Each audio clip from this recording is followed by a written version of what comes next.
MD মুসা একটি comment করেছেন, ভাইয়া রিপ্লাই প্লিজ।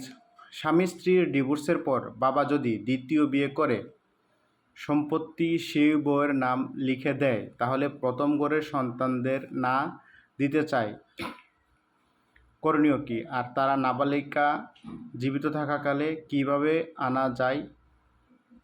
ভাইয়া রিপ্লাই, দেখেন, যদি সম্পত্তি দ্বিতীয় স্ত্রীর নামে লিখে দেয় তাহলে প্রথম সন্তানরা পাবে না।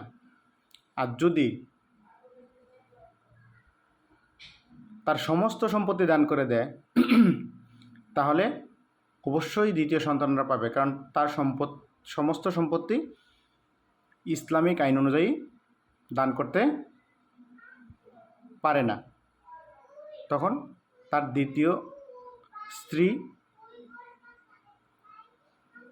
নির্দিষ্ট একটা অংশ পাবে এবং প্রথম ঘরের সন্তানরা বাকি সম্পত্তি পাবে। আর যদি সাবকাবলা দলিল করে দিয়ে দেয় তাহলে আর পাওয়ার কোনো সম্ভাবনা নাই। আশা করি উত্তরটা পেয়েছেন।